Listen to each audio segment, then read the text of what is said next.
જ્યાં લીલોતરી છે ત્યાં તાપમાન 2 થી 3 ડિગ્રી તેનો તફાવત જોવા મળી રહ્યો છે। સુરેન્દ્રનગર જિલ્લામાં તાપમાનમાં સતત વધારો, છેલ્લા 5 દિવસમાં લઘુત્તમ તાપમાનમાં 4 ડિગ્રીનો જ્યારે કે મહત્તમ તાપમાનમાં 3 ડિગ્રીનો વધારો નોંધાયો છે। ગુરુવારે મહત્તમ તાપમાન 43 ડિગ્રી પહોંચતા સુરેન્દ્રનગર જિલ્લામાં સૌથી વધુ તાપમાન નોંધાયું। તારીખ 30 માર્ચના રોજ લઘુત્તમ તાપમાન 19.8 અને મહત્તમ તાપમાન 40.7 નોંધાયું, જે ગુરુવારે લઘુત્તમ તાપમાન 23.4 સુધી પહોંચ્યું, મહત્તમ તાપમાન 43 ડિગ્રી સુધી પહોંચ્યું। આજે પણ ગરમીનો પ્રકોપ યથાવત રહે તેવી શક્યતા છે। સુરેન્દ્રનગર જિલ્લામાં છેલ્લા 5 દિવસથી તાપમાનમાં સતત વધારો જોવા મળી રહ્યો છે। ખાસ કરીને જો વાત કરવામાં આવે તો ગુરુવારનું જે તાપમાન છે મહત્તમ તાપમાન 43 ડિગ્રી સુધી નોંધાતા સુરેન્દ્રનગર જિલ્લાનું જે તાપમાન છે આ સિઝનનું સર્વાધિક તાપમાન નોંધાયું હતું। છેલ્લા 5 દિવસની જો વાત કરવામાં આવે તો સુરેન્દ્રનગર જિલ્લામાં છેલ્લા 5 દિવસમાં જે તાપમાન નોંધાયું છે એમાં લઘુત્તમ તાપમાનમાં 4 ડિગ્રી જેટલો વધારો નોંધાયો છે, જ્યારે મહત્તમ તાપમાન છે એમાં 3 ડિગ્રી જેટલો વધારો નોંધાયો છે। ગુરુવારનું જે મહત્તમ તાપમાન છે 43 ડિગ્રી સુધી પહોંચી ગયું છે, ત્યારે આજે આ તાપમાનમાં છે વધુ વધારો નોંધાય તેવી શક્યતાઓ છે। સુરેન્દ્રનગર જિલ્લામાં જે ઉનાળો છે એ આકરો સાબિત થઈ રહ્યો છે અને આગામી દિવસોમાં તાપમાનનો પારો છે વધુ ઊંચે જાય તેવી શક્યતાઓ છે। ખાસ કરીને આકરી જે ગરમી પડી રહી છે એના કારણે સવારના 11-12 વાગ્યા બાદ મોટા ભાગના જે મુખ્ય રસ્તાઓ છે તે રસ્તાઓ પર વાહનોની અવરજવર નહીવત જોવા મળી રહી છે। ખાસ કરીને આરોગ્ય વિભાગ દ્વારા પણ લોકોને બિનજરૂરી બહાર નીકળવાનું ટાળવા માટેની અપીલ કરવામાં આવી છે। અક્ષય જોશી, ન્યૂઝ 18 ગુજરાતી, સુરેન્દ્રનગર।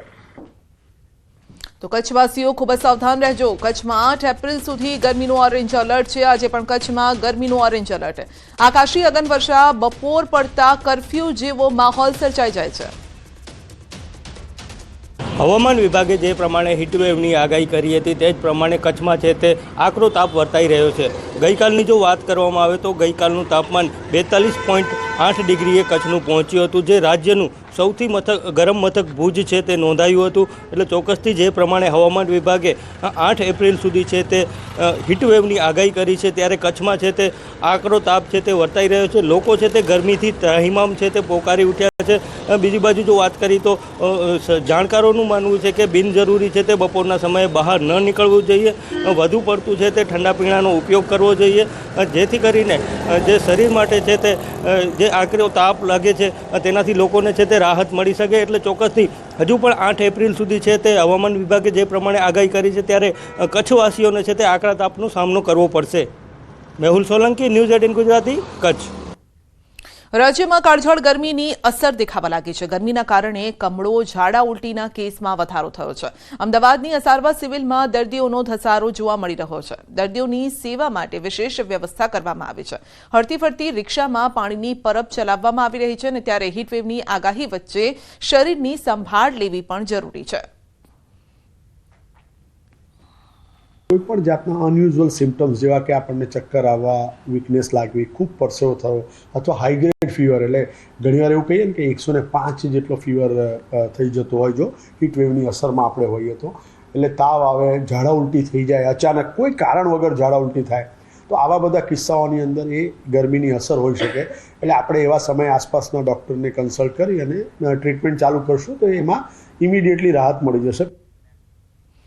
ગોંડલમાં તંત્રની ઘોર બેદરકારી જોવા મળી છે। પાણીની પાઇપલાઇન તૂટતા 80 ફૂટ સુધીના ફુવારો ઉડ્યા। ગોંડલ શહેરમાં પાણીની પાઇપલાઇન તૂટતા હજારો લીટર પાણીનો વેડફાટ થયો છે। તો ભાદરના પીવાના પાણીની પાઇપલાઇન ગોંડલ શહેર પાસે આવેલ ગોલ્ડન સિટી નજીક તૂટી છે। પાણીની પાઇપલાઇન તૂટતા 80 ફૂટથી ઊંચો ફુવારો ઉડ્યો છે, અને એક જ જગ્યાએ વારંવાર તૂટે છે પાણીની પાઇપલાઇન। 80 ફૂટથી ઊંચો ફુવારો ઉડ્યો અને લોકોને ગરમીથી રાહત મળી, પરંતુ એના બદલામાં હજારો લીટર પાણીનો વેડફાટ થયો। લીલાખા ગામ નજીક આવેલ ભાદર ડેમમાંથી રાજકોટ શહેરમાં જતી ભાદરના પીવાના પાણીની પાઇપલાઇન ગોંડલ શહેર પાસે આવેલ ગોલ્ડન સિટી નજીક તૂટી હતી, અને જેના કારણે પાણીના ફુવારા ઉડ્યા હતા।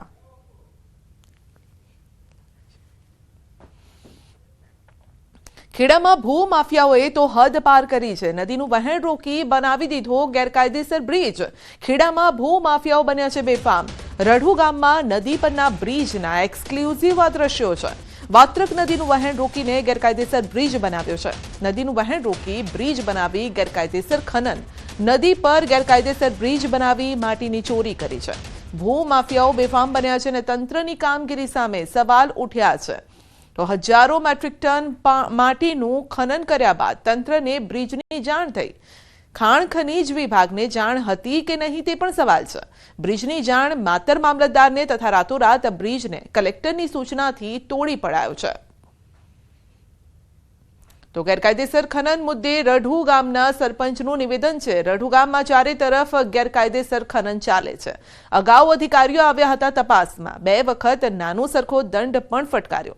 નદી ઉપર પુલ છે એ તો મને પણ ખબર ન હતી.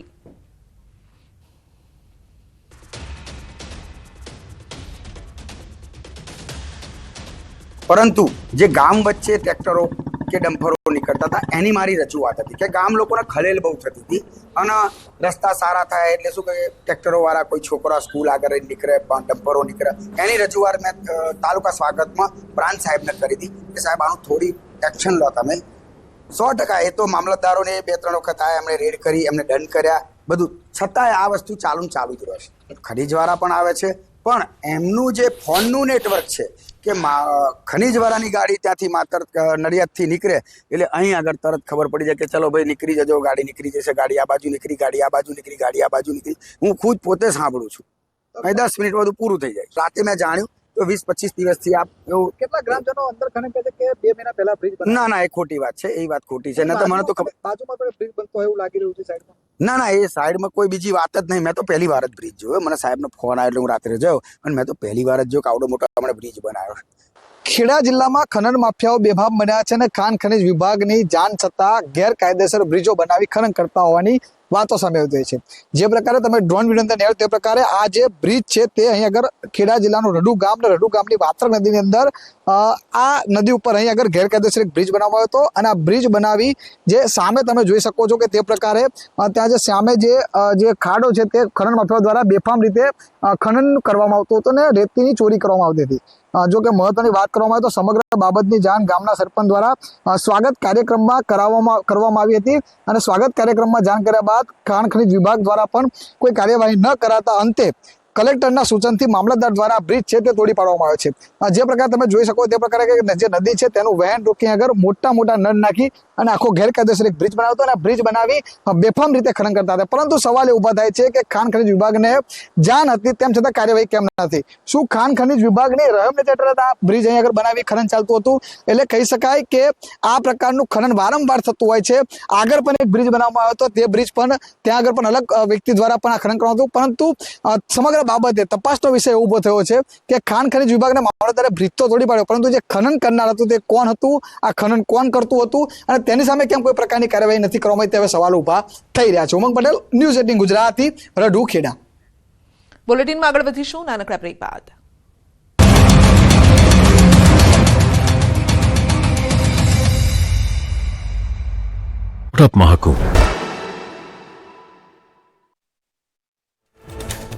ડીસા પાલનપુર હાઈવે પર બાઇક અને સ્કૂટર ધડાકાભેર અથડાયા. અકસ્માતમાં યુવકનું મોત, એક વ્યક્તિ ગંભીર રીતે ઇજાગ્રસ્ત. અકસ્માતની ઘટનાના સીસીટીવી સામે આવ્યા. સુરતના વાય જંકશન ઉધના મગદલ્લા રોડનો વિડીયો વાયરલ. બીઆરટીએસ રૂટમાં પ્રવેશેલા વાહનોને સામેથી બસ આવતા રિવર્સ લેવાનો વારો આવ્યો. પ્રતિબંધ છતાં બીઆરટીએસ રૂટમાં વાહન ચલાવનારની સીસીટીવીથી ઇમેજ લઈ અપાશે ઈ મેમો. અમદાવાદના સીટીએમ વિસ્તારમાં અકસ્માત. રસ્તાની બાજુમાં પાર્ક કરેલી કારને કાર ચાલકે ટક્કર મારી. સીસીટીવી સામે આવ્યા.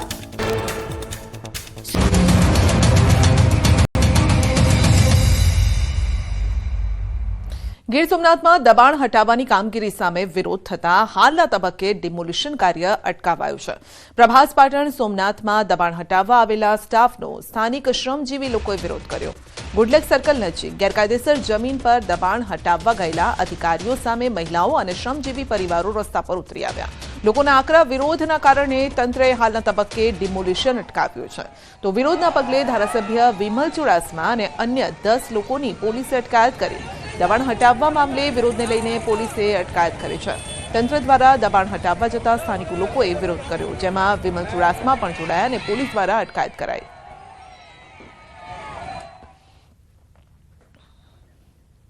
ડિમોલિશનની નોટિસ આપતા વિરોધ થયો છે. સરખેજ જોહાપુરા વિસ્તારના લોકોએ વિરોધ કર્યો છે.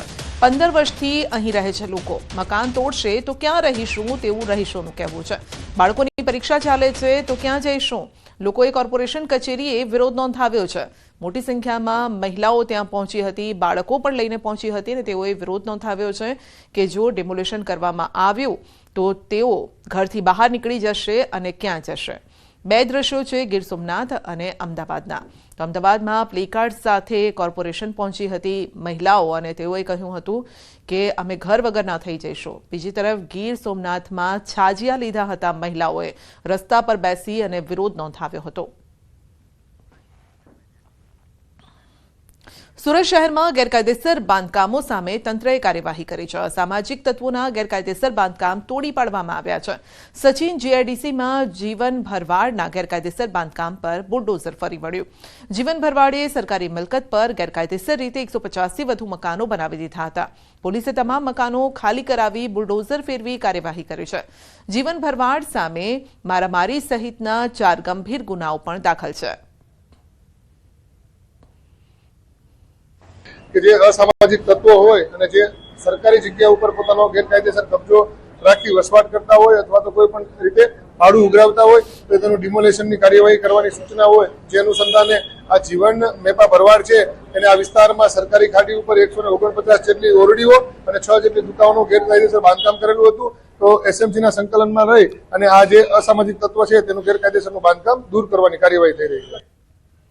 સુરતના વરાછામાં માથાભારે મહિલાનો આતંક જોવા મળ્યો છે. કારખાનેદારનું સળીઓ મારીને માથું ફોડી દીધું છે. ભાવિકા વાળા નામની માથાભારે મહિલા પર આરોપ લાગ્યો છે. કારખાના બહાર બેસી અપશબ્દો ન બોલવા કહ્યું હતું. અપશબ્દો ન બોલવાનું કહેતા કારખાનેદારને માર માર્યો. ભાવિકા સહિત 4 આરોપીઓએ માર માર્યાનો આરોપ છે. ભાવિકા વિરુદ્ધ અગાઉ પણ નોંધાયેલા છે ગુના. હાલમાં વરાછા પોલીસે માથાભારે મહિલા ભાવિકાની ધરપકડ કરી છે. નર્મદાની ધારીખેડા શુગર ફેક્ટરીએ તેના સભાસદોને શેરડીના 3,455 રૂપિયાનો ભાવ આપ્યો છે અને નવી પિલાણમાં સિઝનમાં શુગર ફેક્ટરી ખેડૂતો પાસેથી પ્રતિ ટન 3,455 રૂપિયાના ભાવથી શેરડીની ખરીદી કરશે.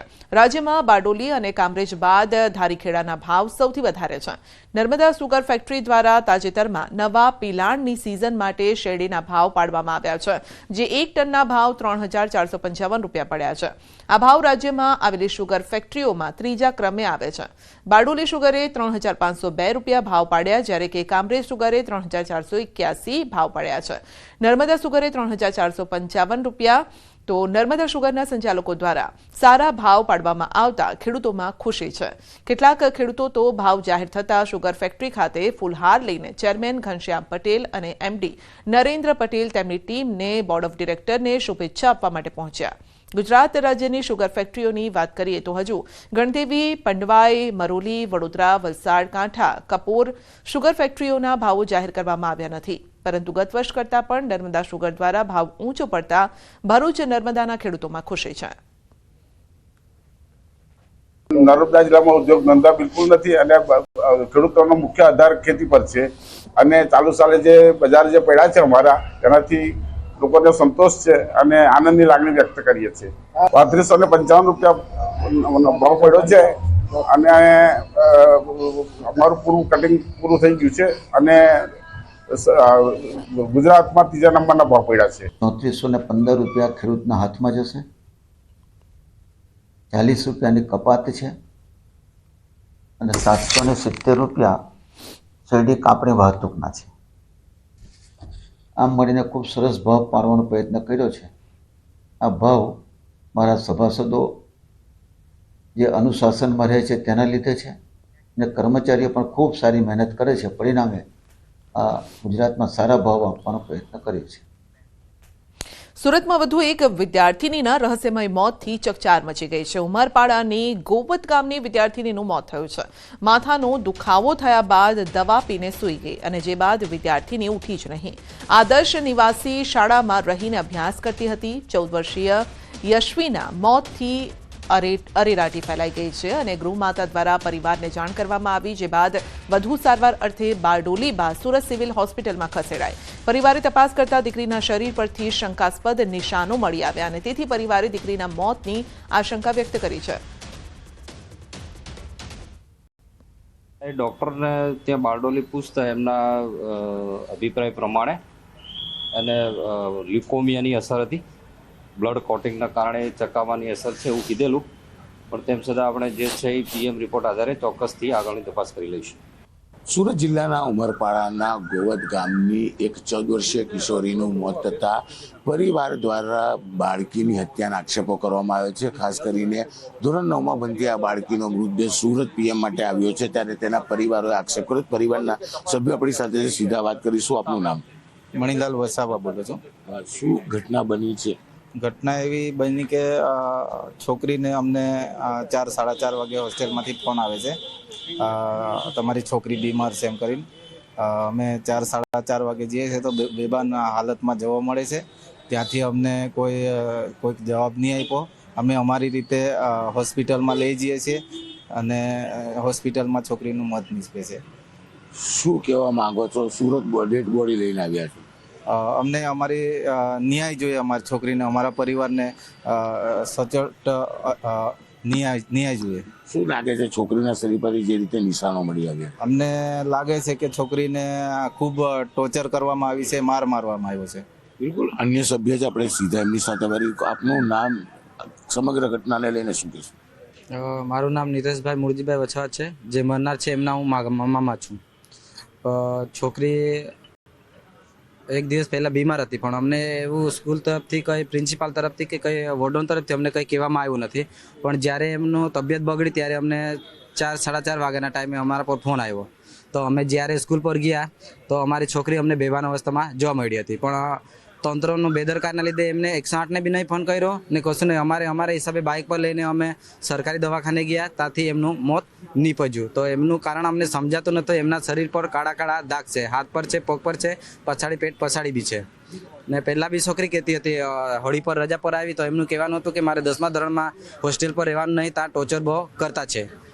બિલકુલ. 14 વર્ષની કિશોરીના મોતને લઈને પરિવારે આક્ષેપ કર્યો છે. જો કે આ દીકરી હોળી સમયે ઘરે ગઈ હતી ત્યારે તેને ટોર્ચરિંગ કરતા હોય હોસ્ટેલવાળા, તેવી ફરિયાદ પણ કરી હતી. જો કે હવે આ કિશોરીનો મૃતદેહ લઈ પરિવાર સુરતની નવી સિવિલ હોસ્પિટલ ખાતે ફોરેન્સિક પીએમ માટે પહોંચ્યો છે અને ફોરેન્સિક પીએમના રિપોર્ટ બાદ જ સાચી જે વાત છે તે સામે આવશે. પણ અત્યારે તો ટોર્ચરને લઈ અને તેના શરીર પર મળેલા નિશાનને લઈ આ કિશોરીની હત્યા થયા હોવાનો આક્ષેપ પરિવાર દ્વારા કરવામાં આવી રહ્યો છે.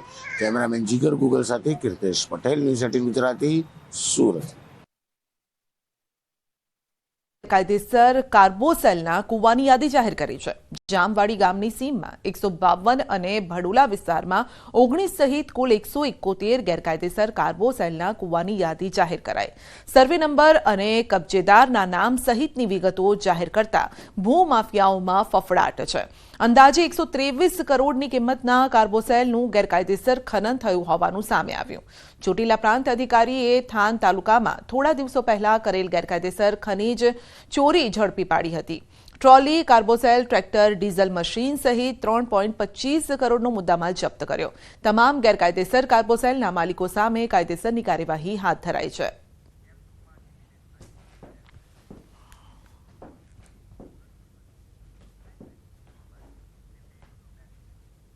ફરી આવ્યો છે વર્ષનો એ સમય. ન્યૂઝ 18 રાઇઝિંગ ભારત સમિટ 2025 એક સાથે લાવી રહ્યું છે મોટા નામોને જેઓ ભારતનું ભવિષ્ય ઘડશે. 8 અને 9મી એપ્રિલે ભારત મંડપમ નવી દિલ્હી ખાતે આ ઇવેન્ટમાં તમે પણ બનો ભાગીદાર. આ લિંક પર આજે જ રજીસ્ટર કરો.